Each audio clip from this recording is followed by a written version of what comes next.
Hey, come in, get comfortable. If this is your first time here, it's pretty simple. I read dramatic Reddit stories while playing Minecraft. You can watch, or you can just have it on in the background, whatever works for you. And today is a special occasion. I decided I'm finally going to beat Minecraft for the first time in my life.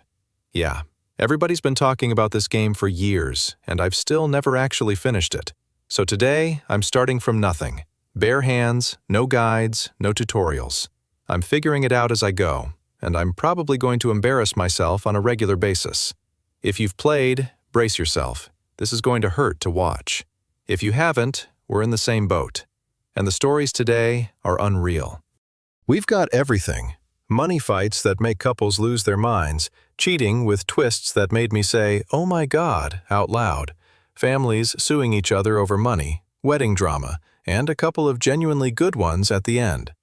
I lined them up so we finish on something warm. One rule: I read the comments. I actually read them. So if at any point you want to argue about who's in the wrong here, go for it. I answer people later. All right, let's get into it. First story. Story 1.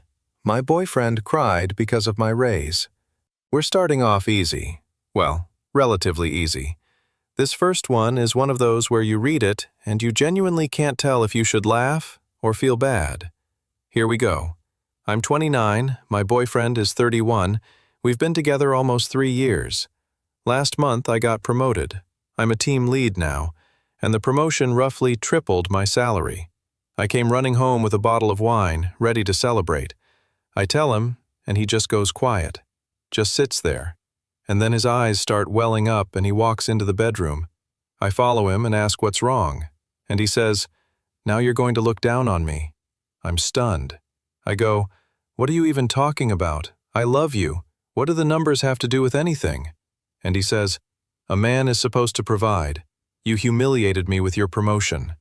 Then it got worse. A couple of days later, his mother calls me and lectures me. Apparently, I'm emasculating her son, and I should be more modest about my career. Turns out he called half his family and told them my salary, a number I specifically asked him not to share with anyone. I suggested we go to a therapist together. He refused, said the thing that needs fixing isn't him, it's my attitude. He's been sulking for 2 weeks now, and his sister is texting me that I'm showing off. I just got a promotion I busted my ass for over 2 years. So, am I in the wrong here? Guys, I read that twice. He didn't just fail to be happy for her. He held a press conference with his relatives to discuss her salary, the one number she asked him to keep private. This isn't about money. Money is the excuse. And that line from his mom, "Be more modest about your career." Yeah, now we know exactly where he got his worldview. My verdict? She is absolutely not the asshole. That's not a red flag, that's a billboard. But tell me in the comments, maybe I'm being too harsh. Story 2. I refused to eat my wife's spaghetti. This one's short, but it got me. A guy refused to eat the spaghetti his wife made. Big deal, you're thinking. What's there to fight about? And then you listen to the whole thing and realize it was never about the spaghetti.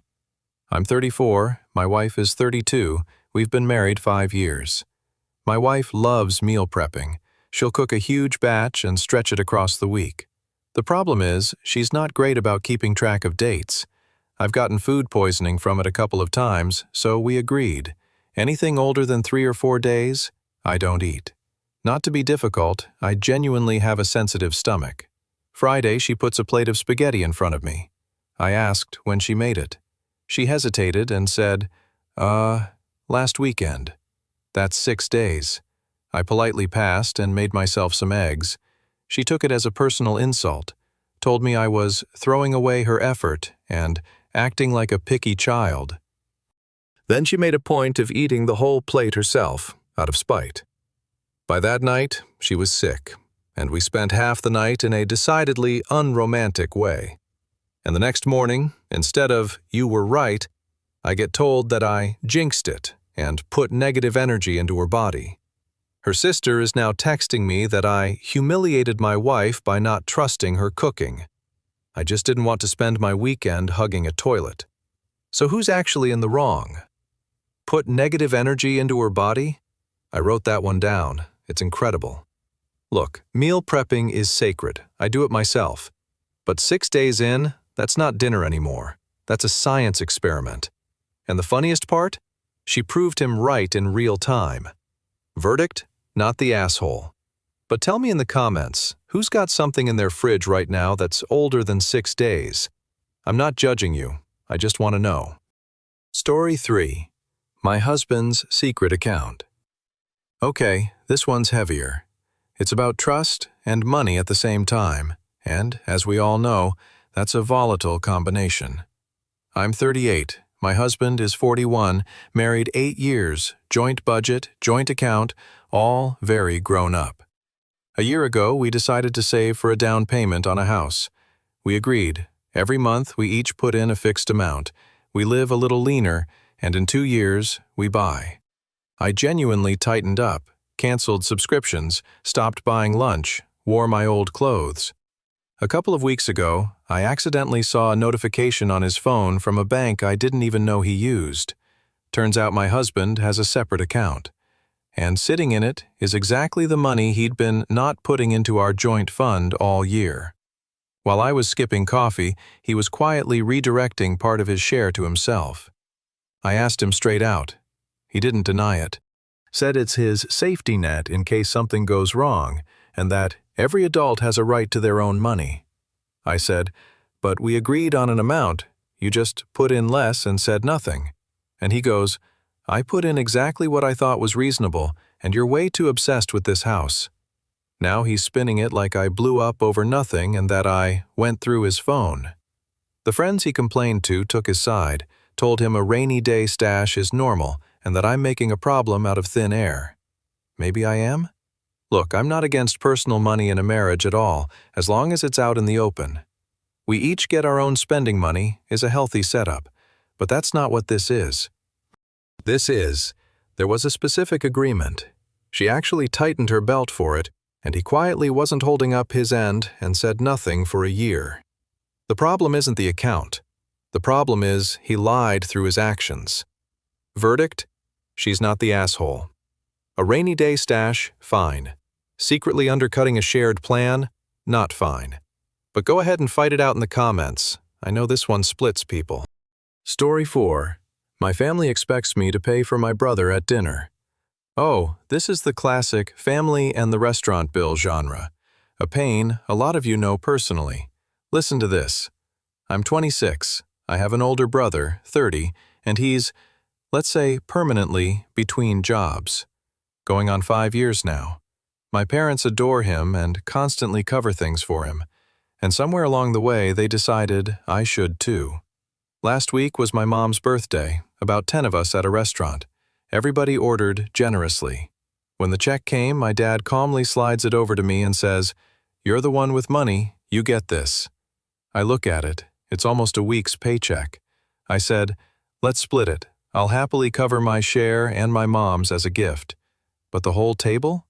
Including my brother who ordered a steak and 3 cocktails? That's when it started. My dad said I was cheap and that I was embarrassing the family in front of the server. My brother sat there silent, studying the tablecloth. My mom got upset. In the end, I paid for myself and for my mom and left. Now I'm getting texts that I ruined my mom's birthday over money. I ruined it? So who's actually in the wrong? The detail everybody skips. The brother sat there in silence.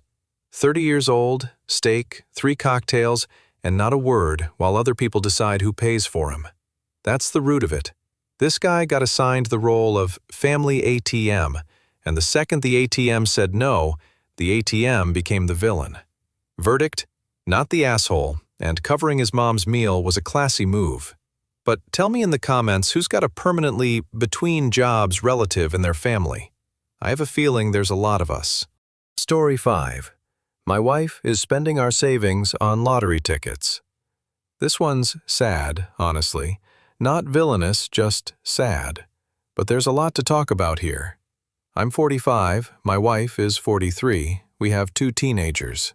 About 6 months ago, I noticed small amounts leaving our joint account on a regular basis, $50 here, $100 there. At first, I figured it was household stuff. Then I added it all up and got a number that made me feel sick. Turns out my wife has been playing the lottery. A lot. It started as just trying it once and turned into an almost daily thing. Scratch-offs, tickets, all of it. She's convinced she's about to hit it, and that it's for the family. I want a better life for all of us. I found a stack of old tickets in her nightstand. Every single one a loser. I suggested we look at it together, maybe talk to someone, because this doesn't look like a hobby anymore. She went on the defensive immediately, said I was making her out to be an addict and turning nothing into a tragedy. Said it's just how she gets to dream a little, and I'm killing the one fun thing she has. I don't want to humiliate her, but this is our money and our kids' money. Am I wrong for pushing? What matters here is how he's handling it. He's not screaming, "You're bankrupting us." He's saying, "Let's look at this together," and suggesting they talk to someone, which is exactly the right move. Calm, no accusations. But that phrase, "I'm about to hit it," that's the most alarming line in the whole story. Because at that point, it's not about money anymore. That's how addiction works. There's no, "Who's the villain here?" verdict on this one. There's no villain. There's a person who needs help, and a husband who's offering that help the right way instead of blowing up. I hope they manage to actually talk. Story 6. I refuse to keep supporting my unemployed boyfriend. We're closing out the first block with this one. This is going to start a full-on debate in the comments, I guarantee it. I'm 31, my boyfriend is 33. We've been together 2 years and moved in together 6 months ago. The arrangement was simple and adult. Split rent and groceries 50-50. Everybody covers themselves. Totally fair. 4 months ago, he quit his job. Not laid off, he walked out because he was burned out and wanted to find himself. I supported him. I said, "Okay, take some time.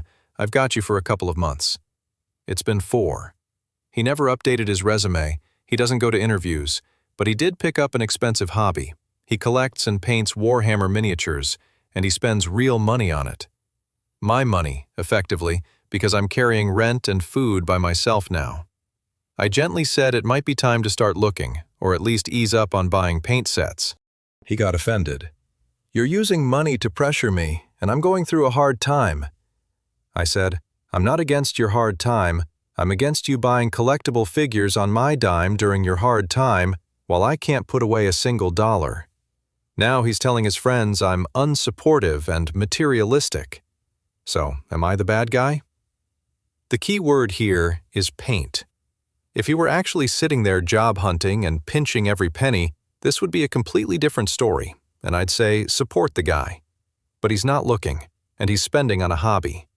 Finding yourself is great, but not on someone else's dime, and not for 4 months in total silence. Verdict: she's not the asshole. Supporting someone and financially carrying someone are 2 different things, but I already have a rough idea of what you're about to type, so go ahead. Story 7. I fell for my married neighbor. Okay, this one's an epic. Go make some tea because there's a part 2. This is one of those stories where you find out there are levels of self-delusion you didn't know existed. I'm 27. A year ago, a couple moved into the apartment next to mine. Let's call them Mark and Lauren. Mark was just perfect. He'd smile at me in the elevator. He helped me carry a couch in. He held the door for me once. And I decided there's something between us. That he was unhappy in his marriage and just couldn't say it out loud. I started happening to take out my trash whenever he did. I baked cookies and left them by their door. I sent him a long message about how I felt our connection. He politely replied that he was happily married and asked me to stop. I decided Lauren had made him write that. 3 months later. I'm posting an update because a lot of people asked. So, Mark and Lauren moved out. Because of me. I found out when a police officer showed up at my door, they'd filed a stalking report. It turned out Lauren had been keeping a log of every one of my coincidences. 40+ incidents in 6 months. And here's what finally broke through to me. On the last page she'd written, "We saved 4 years for this place. Now we're scared of our own home." I was sitting there thinking I was living some great love story, and two people were afraid to walk out their own front door. I still don't fully understand how I got here. I start therapy next week. That's the point where I just stopped and sat there for a second. You know what's the scariest part? She genuinely believed it. Not once does she say, "I knew it was wrong." And Lauren's line about their own home hits harder than any horror story. I'm glad this ends with therapy. There's not really a verdict on this one. The verdict is, please talk to a professional, and she did. I respect the ending. Story 8. I found my wife's messages the day before our anniversary. This one's heavy, I'm warning you up front, but it has an ending that's worth sticking around for. I'm 36, my wife is 35, married 10 years, we were about to celebrate our anniversary. I wanted to surprise her. I booked the hotel where we spent our honeymoon. I got into her tablet to find photos from that trip for a keepsake album, and I found messages with a coworker. Messages that left no room for interpretation. This had been going on for at least 6 months. I closed the tablet and sat down on the hallway floor. The anniversary was in 1 day. I had a hotel reservation in my pocket for the place where we were happy. I had no idea what to do. I'm posting this at night because there's nobody else to tell. Part 2. Thank you to everyone who commented. Here's how it ended. I didn't make a scene. On our anniversary, I handed her an envelope, but not the reservation. Printouts of the messages, with one word written on top. Talk? She broke down and admitted everything. Said she got lost in it and wanted to stop. We went to a marriage counselor. Once. In that session, something else came out that I'm not going to write about here, and after that I understood there was nothing left to fix. We're filing for divorce now, calmly, no war. And honestly, I almost feel lighter. For 6 months, I felt like something was wrong and I kept telling myself I was being paranoid. Turns out I wasn't. Sometimes the kindest thing you can do for yourself is believe your own gut. I kept telling myself I was being paranoid. That is the most honest line in this whole thing. He carried that anxiety for 6 months and explained it away as him being oversensitive. And the way he handled it, an envelope, one word, no yelling, that is dignity of the highest order. This isn't a who's in the wrong one. That part's obvious. This is about how he walked out of it. Hats off. Leave him something kind in the comments. He earned it. And who knows, maybe he sees this video. Story 9.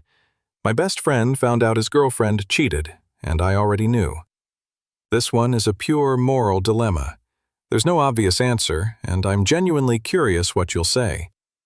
I'm 28. My best friend, Danny, had been with his girlfriend for 3 years and was getting close to proposing. 6 months ago at a party, I accidentally saw her making out with another guy in a corner. She saw me see it. The next day, she texted me, begged me not to tell Danny, swore it was a drunk mistake, that it would never happen again, that she loves him. I was in hell. If I tell Danny, I blow up their relationship and probably end up the bad guy myself for being the messenger. If I don't, I'm betraying my best friend. I chose to stay out of it. I convinced myself it wasn't my business and that she promised. Last week, Danny came to me himself. Destroyed.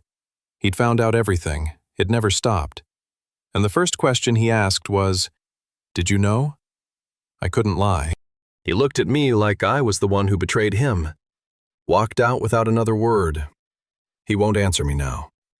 So, was I wrong to stay quiet for 6 months? Oof.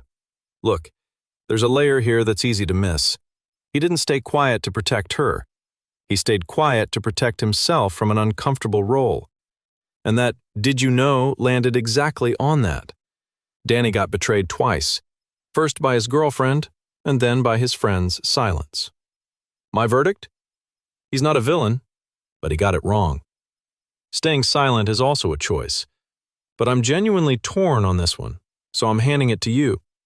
Would you have told your friend or not? Be honest. Story 10. My ex came back after 5 years with a kid. This one has a twist I did not see coming. Stick with it because it flips completely. I'm 33. 5 years ago, I went through a brutal breakup. She left suddenly, never really explained, just packed her things. It took me a long time to get over it. Then I met someone else, got married. We have a 1-year-old daughter, and I'm happy. A month ago, my ex texted me, said we urgently need to meet, and that it directly concerns me. Honestly, my stomach dropped. We met at a coffee shop and she told me she has a son, 4 years old, and she's sure he's mine. That the reason she left back then was that she'd found out she was pregnant and panicked. I was floored. On one hand, if this is true, I have a son I never knew about. On the other, why 5 years of silence? Why now? I told my wife immediately. I'm not hiding anything, but obviously she's terrified. We did a DNA test. The kid isn't mine. When I told her the result, she didn't believe it at first. Then she broke down and admitted it. She's deep in debt, and somebody told her I'd done pretty well for myself. She was hoping for child support. The boy is real, but his father is someone else, and she knew that the whole time. You know what's strange? I'm not angry. I feel sad for that little boy who got used as leverage. I gave her the contact info for a legitimate debt counseling service and asked her not to contact me again. And my wife, by the way, was a rock through that entire month. I'd marry her all over again. I mean that. An ending where he's not angry. He's thinking about the kid. That says a lot about him. And that line about his wife, I'd marry her all over again. That one genuinely warmed me up. Seriously, a good partnership survives worse than this, and you can tell theirs is a good one. Verdict? He did everything right. Told his wife immediately, verified the facts, and didn't throw that kid under the bus. Story 11. My sister took my fiancé. Here's what happened 2 years later. Oh, this is a classic genre, betrayal inside the family. But this one ends surprisingly fairly. I'm 34. 2 years ago, my fiancé and my younger sister announced that they'd fallen in love, 3 months before our wedding. And to my horror, my parents took their side. You can't tell the heart what to do. Don't tear this family apart over a scene. I basically got cast as the problem for overreacting. I cut contact with all of them and moved to another state. I'm writing this 2 years later because life is funny. In that time I moved, changed jobs, met someone, and recently got married for real. Quietly, calmly. No drama. I'm happier than I ever would have been in that marriage. And my sister and my ex broke up. And get this, he left her for her own friend. And that's when it got interesting. My mom suddenly texted me, apologized for the first time ever. Said they were wrong and that they understand now. My sister wrote too, saying I'd been right. You know what I felt? Not satisfaction. Emptiness. I thank them for the apology, but I'm not ready to have a relationship with them. I didn't get abandoned once. I got abandoned by my entire family at the worst moment of my life. That doesn't wear off that fast. That line, I didn't get abandoned once, I got abandoned by my entire family, explains everything. Everyone expects her to forgive them now and go in for the group hug. But she has every right to her, I'm not ready. Forgiveness isn't an obligation. It's her choice, on her timeline. Verdict, not the asshole at all, and she's holding her boundaries beautifully. But tell me, would you accept an apology like that 2 years later? Story 12. My husband wants to call off the divorce because I got sick. Last one in this block, and possibly the strongest one tonight. I mean that. Brace yourselves. I'm 41. 6 months ago, I filed for divorce. The reasons had been building for years. My husband treated me like staff, ignored me for years, cheated, and barely bothered hiding it. I finally worked up the strength, got a job, got my own place, and filed the paperwork. For the first time in a long time, I could breathe. And a month after filing, I got a diagnosis. A serious one, the kind that means a long course of treatment. It's hard, it's frightening, but I'm managing. And here's what happened.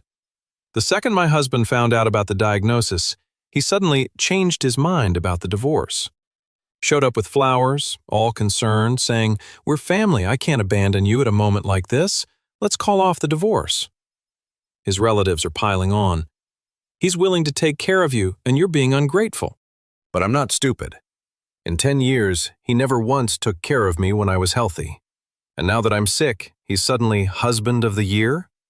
I know him too well. This isn't love waking up.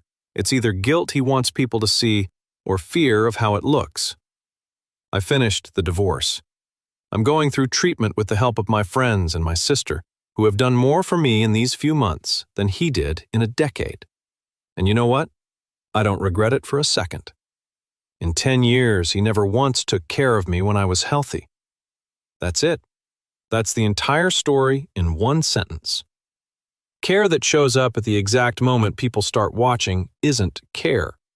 And the fact that she had the strength not to fall for the flowers at the scariest moment of her life, that's not coldness, that's clarity.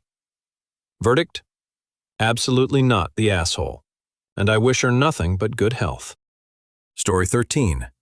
I'm suing my parents over my college fund. We're opening this block with money and family at the same time, which means maximum pain. And the ending will probably surprise you. I'm 22. My whole childhood, my parents said the same thing. We're saving for your college. You focus on school, we'll handle the money. I believed them. I turned down part-time jobs in high school because they told me to focus on my grades. I got into a good school. Then the summer before freshman year, my dad tells me, the money's gone. Well, it's not gone, it's just been reallocated. My younger brother wanted to open an auto shop and my parents handed him my entire college fund. 18 years of promises and then, well, he's more practical and you can just take out student loans. Here's the thing. That was a 529 account set up in my name. My grandmother opened it specifically for me, specifically for education. A lawyer told me I have a case. I warned my parents, return my share or I'm taking this to court. They didn't believe I'd actually do it. I did it. Now half my family won't speak to me. My aunt texted me that I'm suing my own blood over money. My brother says I'm sinking his business. And my mom cries on the phone that I destroyed this family. But this was 18 years of promises and money that was legally in my name. So, am I a monster? The key detail everybody skips. His grandmother opened that 529 specifically for him. This isn't general family money, this is his money that got handed to his brother. And notice the wording, you can just take out loans, meaning his future is disposable and his brother's business is the priority. Verdict? Not the asshole, and I would have done exactly the same thing. Story 14. My parents want me to pay for my brother's entire wedding. The successful one owes us theme is eternal. Listen to what that looks like in actual dollars. I'm 30, and I'm the only one in my family who makes decent money. I worked for years to get to a good position. My younger brother is getting married. Great, I'm happy for him. But then my parents came to me with a proposal that I'm still slightly stunned by. They want me to pay for the entire wedding, all of it. You can afford it, we can't, and your brother definitely can't. I said, I'll happily give a gift, a good one, a generous one, and I'll help with something specific. But the whole wedding is several months of my salary and I'm saving for my own life. And by the way, I'd like to get married someday too. In response, I got told I'm greedy, that family means nothing to me, and that my brother will remember this for the rest of his life. The part that stings most? My brother didn't stop them. He sat there nodding. Like paying for his wedding is just my job, one I don't even get thanked for.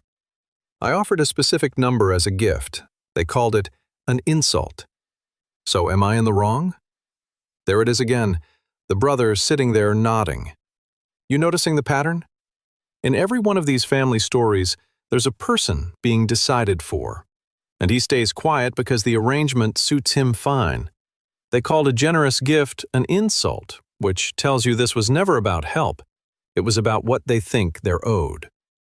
Verdict? Not the asshole. A gift is a gift, not an invoice somebody hands you. Story 15. My mom rented out my room while I was away at college. This one's outrageous and slightly funny at the same time. Well, funny if it's not happening to you. I'm 19, I go to school in another city and live in the dorms, but I always come home for breaks to my mom and stepdad. My room there was still mine. My stuff, my bed, everything familiar. The one corner of the world I considered mine. I come home for winter break, and there's a stranger living in my room. Turns out my mom rented my room out to a tenant while I was gone. My things were boxed up and shoved in a closet. Nobody told me, "Well, you barely here anyway, and extra money never hurts." I asked where I'm supposed to sleep over break. The answer? On the couch in the living room. Is that so hard? I get it, money's money, but that was literally the only space that was mine. I got upset and went to stay with a friend for the rest of break. Now my mom is offended that I made a scene and chose a friend over family. Am I overreacting? Look, if this had been, "Hey, money's tight. Can we talk about renting your room and setting you up somewhere else?" That's a completely different story. Instead, he got a done deal, his stuff in boxes, and found out by walking in the door. It's not even about the room. It's that nobody talked to him. Verdict? Not overreacting. The money makes sense, but a heads-up costs nothing. Tell me in the comments whose parents also quietly repurposed your room the second you moved out. Story 16. I refused to be my sister's free babysitter. Oh, the "but you're home anyway" theme, a guaranteed source of conflict. Here we go. I'm 27, and I work from home as a freelancer. My older sister is a mom of 2 and just went back to an office job. And somehow the family collectively decided that since I'm home anyway, I'd watch her kids every day after school. For free, obviously. You're sitting at a computer anyway, what's the difference? The difference is enormous. I'm working. I have deadlines, client calls, projects. A 7-year-old and a 9-year-old are not background noise. That's a full-time job. And because of it, I've actually started missing deadlines and losing money. I had an honest conversation with my sister. Either we set a schedule for a couple of days a week, or I'll help her find a real sitter. Or, if it's every day, it needs to be paid. Because I'm losing income. My sister was offended. "You're charging your own sister to watch your own niece and nephew?" My parents backed her up. Family helps family for free. The fact that this help has put me in the red doesn't seem to concern anyone. So, am I the greedy aunt? You're home anyway. The phrase that has devalued the work of millions of remote workers. And she didn't refuse to help. She offered 3 reasonable options. The problem is that to her family, her job isn't a real job because they can't see it. But the bills for her lost income somehow only show up at her address. Verdict? Not the asshole. Helping out when you can and working a full-time unpaid job are 2 different things.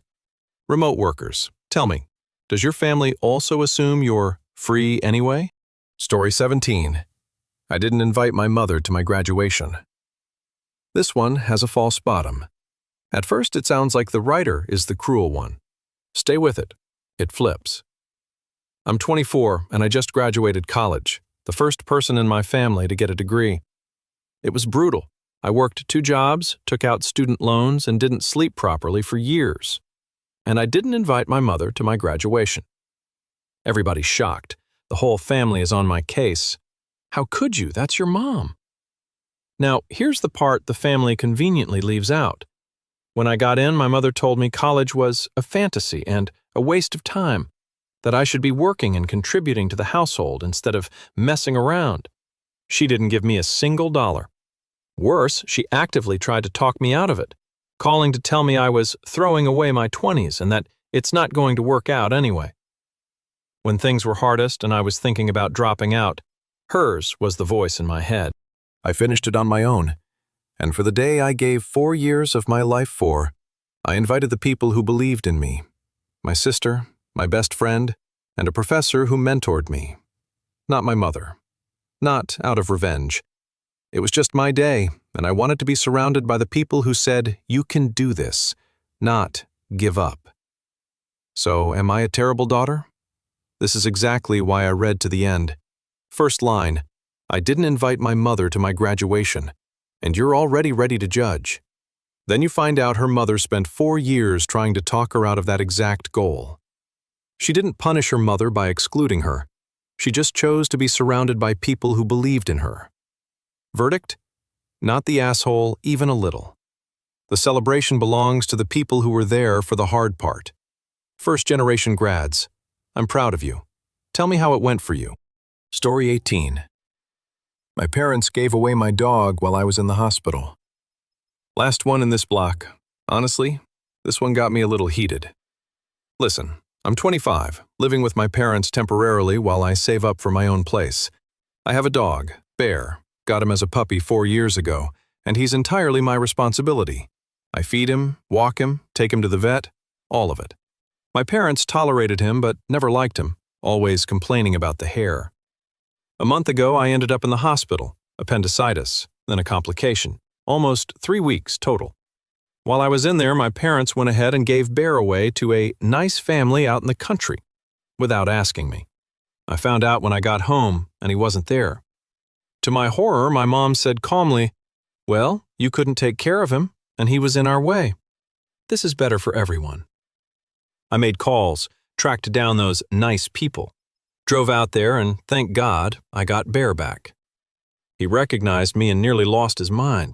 But my parents and I are in a cold war now. They think they made things easier and that I made a scene over a dog. I'm moving out the second I can. Am I overreacting over a dog? They gave away a living creature, family, as far as he's concerned, while he was in a hospital bed and presented it as a favor. Better for everyone except the dog and his owner, which is to say the two parties actually involved. Thank God he got him back in time. And moving out is 100% the right call. Verdict? Not overreacting. Bear is family. Go hug your pets, guys. Story 19. My friend asked me not to bring my boyfriend to her wedding. Okay, we're easing off the gas. This story isn't about villains. Everybody here is just kind of tangled up. I actually like these more because there's something real to argue about. I'm 30, and I got invited to my childhood best friend's wedding. I'll call her Katie. We've been friends since we were 7. A month before the wedding, Katie calls and, kind of mumbling, asks me to come without my boyfriend. He and I have been together 4 years. We live together. All our friends know him. The reason turned out to be both petty and very human. They have a strict budget. The venue charges per head. And a few years ago, my boyfriend got pretty drunk at Katie's birthday and got into it with her dad. No punches thrown, but he said things he shouldn't have. Katie remembered, and she said, "I don't want to be worrying about that on my day." I'm torn. On one hand, I get it. It's her day, and the head count is a real constraint. On the other hand, my boyfriend apologized a long time ago, and it stings to go to my childhood friend's wedding alone, like my family doesn't count. I told her that in that case, I probably just won't come. Katie got upset and called it an ultimatum. So who's actually in the wrong here? This one's honest. There's no monster here. The bride protecting her wedding day? Valid. The writer not wanting her partner erased? Also valid. I lean toward, I just won't come, being a little harsh, but I completely understand the hurt behind it. Verdict. Both sides got some things wrong. And honestly, that's okay. Sometimes there's no villain, just people making imperfect decisions. Story 20. The bride demanded her bridesmaids dye their hair. Oh, now we're in bridezilla territory. I love these. Listen to how far this went. I'm 28, and an old friend asked me to be a bridesmaid. I said yes, happily. Dress at my own expense, hair at my own expense. Fine, that's normal. But then the demands started. First, all the bridesmaids were supposed to lose weight before the wedding, for a consistent look. Then, take out our piercings. And then, the grand finale. The bride announced that every bridesmaid with red or blonde hair had to dye it dark, because, in the photos, we shouldn't pull attention away from her. I'm a redhead. Natural, my whole life. And I'm being seriously asked to dye my hair for someone else's wedding, on my own dime, so I don't outshine the bride. I politely said I'm up for a lot of things, but I'm not dyeing my hair. She blew up, accused me of being selfish and making her day about me. In the end, she cut me from the bridal party and, I think, out of her life entirely. So did I ruin her wedding by refusing to dye my hair? Shouldn't pull attention away from her. We're talking about the hair color this woman was born with. Agreeing to the dress, the hair, spending your own money, that's normal team spirit. Dictating someone's appearance at a genetic level isn't a wedding, that's a casting call. And notice, selfish got aimed at the person who just wants to stay herself. Verdict? Not the asshole. A friendship that collapses over a hair color wasn't much of a friendship. Former bridesmaids, I know you've got stories. Let's hear them. Story 21. I accidentally ruined my friend's surprise proposal. This one's in the I was trying to help category. It's hard to find a villain, and everybody ends up hurt. Here we go. I'm 29. My friend spent 6 months planning a proposal for his girlfriend. The whole thing. Restaurant, live musicians, family hiding around the corner. He let me in on the plan and asked me to help organize it. I did everything I could. And here's where it went wrong. A week before the big day, his girlfriend, who's also our friend, mentioned in conversation that she feels like something's coming but doesn't want to jinx it. And me, idiot that I am, trying to settle her nerves so she'd stop pressing him with questions, said, "Don't worry about it. It's going to be good. I promise." I said it way too meaningfully. She's sharp. She put it together. By the time he proposed, she already knew, and even though she acted surprised, she knew the surprise was gone. My friend found out I was the one who let it slip. He didn't yell. He just said quietly, "I planned this for 6 months, and you erased it in a minute." I still feel awful. I never told her the plan, I just wanted her to stop worrying. But facts are facts. Am I the asshole? Oof, this one hurts because good intentions produced a bad outcome. He wasn't gossiping, he wasn't showing off, he was trying to calm someone down. But hand on heart, "Don't worry, it's going to be good, I promise," said in that tone, is basically a confession. Is he the asshole? He slipped up more than he wronged anyone. But I understand his friend, too. Verdict. He's not a bad person, but he definitely messed up. This isn't a "you're a bad person" kind of story. It's an "apologize like you mean it and make it right" kind of story. Story 22. I left a bachelorette party because they wanted me to pay for everyone. This one is familiar to anyone who has ever split a check with a big group. Listen, I'm 26 and I got invited to a friend's bachelorette party. We agreed ahead of time. Everyone pays for themselves. We only chip in together on the bride's gift. Totally fair. I was in. We went to an expensive restaurant, then a spa, then a bar. I ordered modestly all night, a salad, 1 cocktail, watching my budget because money isn't infinite.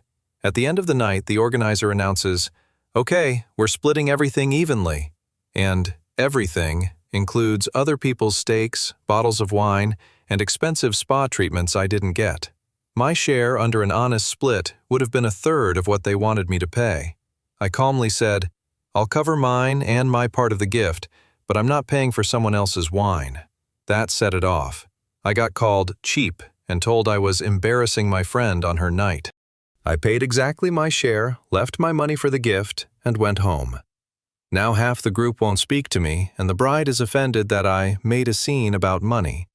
So, am I the cheap one? The classic, "let's split it evenly," when one person ordered water and another ordered half the wine list. The agreement was, everyone pays for themselves, and it got swapped mid-flight for, "cover someone else's steak." She didn't make a scene, she paid her share and quietly left. The scene was made by the people trying to offload their bill onto her. Verdict? Not cheap. Split it evenly only works when everyone ate evenly. Tell me who's been hustled like this on a group check. Story 23. I wouldn't let my roommate wear my dress on her date. This one's a little absurd, but it genuinely happens. It's about boundaries and stuff. Here we go.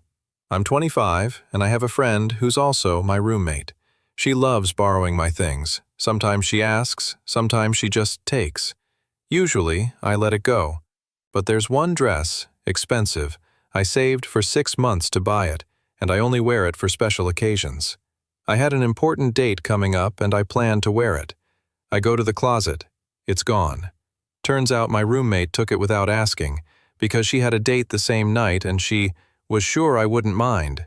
I asked for it back. I had plans for that dress myself. She refused. I'm already dressed. I'm wearing it. Just put on something else. Why are you being like this? I pushed. It turned into a fight. In the end, I took my dress back, wore it on my date, and she wore something of her own and sulked all night. Now she's telling everyone I put a piece of clothing above our friendship. It's my dress. I saved 6 months for it. Am I in the wrong? You put a piece of clothing above our friendship, said the person who took someone else's expensive item without asking and then refused to give it back to its owner. Flip it, and it becomes obvious. Imagine it was her dress and the writer had taken it without asking. Boundaries aren't about being stingy. They're about asking before you take. Verdict? Not the asshole. Yours is yours, even between friends. Story 24. I turned down being a bridesmaid at a destination wedding. We're closing the block with this one, about what the honor of being a bridesmaid actually costs these days. I'm 30. A friend is getting married and asked me to be a bridesmaid. The wedding is overseas, which she chose for the photos. So let's add up what this honor costs me. The flight, 4 nights at the hotel, the dress she picked, hair and makeup with her stylist, a destination bachelorette party, and a gift. All in, that's close to 2 months of my salary. I love my friend, but I simply don't have that money. I was honest. I'd be thrilled to come as a guest. I'll fly out if I can save enough, but I can't carry the bridesmaid role with all those costs. I offered to help with anything else, planning, organizing, support, all of it for free. She took it as a betrayal, said a real friend would find a way, that I'm ruining her dream, and that I'm choosing money over her. The other girls, who apparently have more room in their budgets, are giving me looks now. So am I a bad friend because I can't afford someone else's destination wedding? A real friend would find a way, find 2 months' salary that doesn't exist. And she didn't refuse to participate. She said, I can't afford it, but I'll help however else I can. Friendship isn't measured by the size of the check you write for someone else's wedding. And that pressure line, you're choosing money over me, that's not love, that's manipulation. Verdict, not the asshole. You don't go broke for somebody else's party. Tell me what other people's weddings have cost you. Story 25. My neighbor parks in my spot and then had my car towed. Parking. I'm convinced parking has destroyed more neighborly relationships than anything else on earth. I'm 34, and I bought a condo with a deeded parking spot. Mine, paid for, numbered. The guy from the floor above started parking his second car in it. I asked politely, once, twice, 3 times. He waved me off. Come on, is it really that hard to park a little further away? One night, I get home late, exhausted, and my spot has his car in it. Instead of starting a fight, I calmly called a tow truck. Completely legal. It's my spot. I have the paperwork. They towed him. And that's when he lost it. The next day, out of spite, he parked in my spot again and, get this, called a tow truck himself. On my car, which I'd stuck in a guest space. Purely revenge.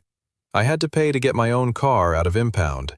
We're taking it to the HOA now, and I have all the documentation. But the neighbors in the group chat are saying I started a war over parking and that I could have just let it go. Let go of the spot I paid for? Am I in the wrong? I love how this works.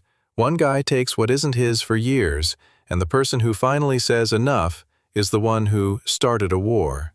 He put up with it for a long time and asked nicely. Calling a tow truck isn't escalation. That's a consequence. Calling a tow truck on the other guy's car out of revenge, though, that's over the line. Verdict, not the asshole. Your spot is your spot. Story 26. My neighbor feeds my cat and calls him hers. This one's more sweet than mean, but it stings, and it's about a cat, so it's important. I'm 31, and I have a cat, Milo. Indoor cat, but he goes out in the yard. He's a friendly guy, rubs up against everybody, and I started noticing he was gone more and coming home full, even though I feed him. Turns out the neighbor downstairs has been feeding him, and not scraps, we're talking treats, wet food, practically spoon-fed. At first I didn't mind. whatever. But then it escalated. She started calling him hers, put a second collar on him with the name Peaches, and one day I overheard her telling guests, "That's my cat. He just goes and visits the neighbors sometimes." The neighbors, meaning me, his owner. He's at her place more than home now because she's stuffing him with food. I politely asked her to stop feeding him and take the collar off. He's my indoor cat. He has a name and an owner. She got upset to the point of tears, said she loves him more than I do, and that I'm taking away the only joy she has. The building is split on this. So am I the cruel one for wanting my own cat back? This sounds like a comedy, but the guy is genuinely hurt. The cat got quietly re-registered. Second collar, new name. He's mine. He just visits the neighbors. It's cute right up until you realize the animal got taken with kindness. And "I love him more than you do" isn't an argument. It's a pressure tactic. Verdict? Not cruel. Your cat is your cat, even if the neighbor's food is better. Story 27. My neighbor bangs on the wall when I cook after my night shift. This one's delicate. You can understand both sides. I'm curious who you'll side with. I'm 27 and I work shifts, so I often get home at 1 or 2 in the morning. Naturally, I'm starving, so I quietly make myself something to eat, and I genuinely try. No banging around, no music, just the stove and the soft sound of a knife. I live alone. My neighbor through the wall started banging back every time I'm in the kitchen at night. Then he caught me in the hallway and let me have it. He has a baby, he and his wife aren't sleeping, and my midnight kitchen parties wake them up. I explained that it's not a party, it's dinner after work, that I'm being as quiet as humanly possible, and that I also need to eat. He said that's my problem, and that I should meal prep and not make noise at night. I honestly tried to meet him halfway. I started cooking during the day and reheating. But sometimes I still need to actually make something at night, and the banging continues. Now we say cold hellos, and he's telling the other neighbors I'm loud and disrespectful. I work nights and I just want to eat. Am I in the wrong? Honestly, there's no villain here. New parents with a baby who aren't sleeping, I genuinely feel for them. But a person coming off a night shift has the right to eat in their own home. And she actually compromised. She meal preps now. The problem isn't the people. The problem is thin walls.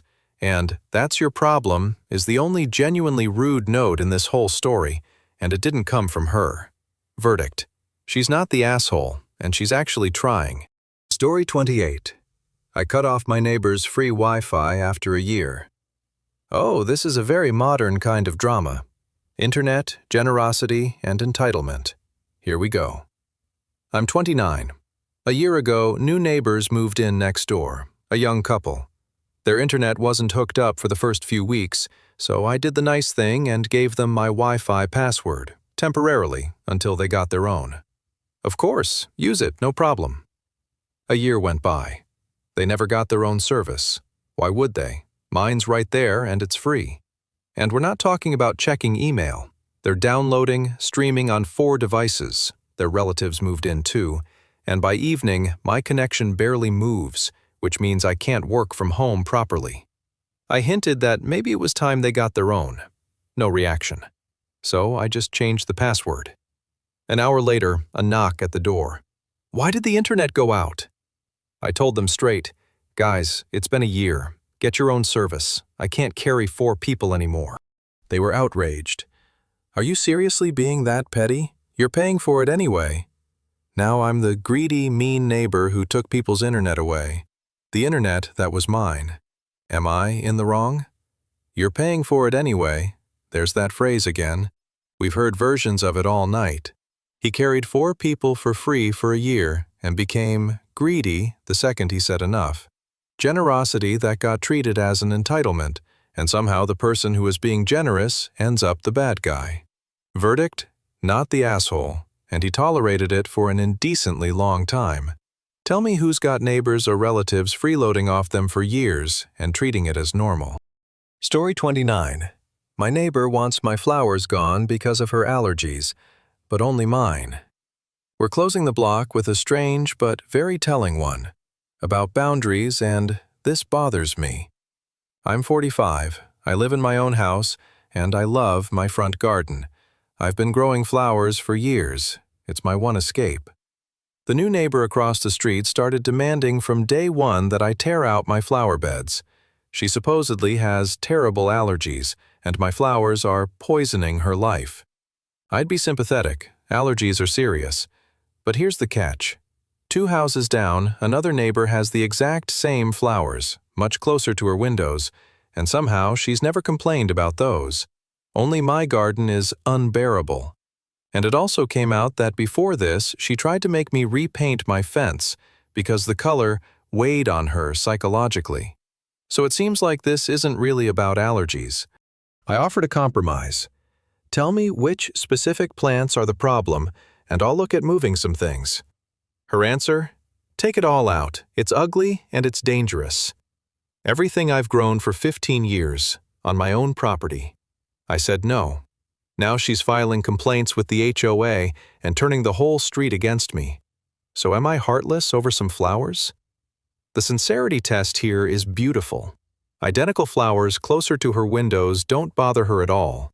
And then there's the whole fence color thing. This isn't about allergies. This is about someone who needs to control other people's space. The writer even offered to work through it specifically. Take it all out as a response to a compromise is the answer right there. Verdict, not heartless. A real allergy gets solved with a compromise, not by bulldozing someone's garden. Gardeners, sound off. I'm with you. Story 30.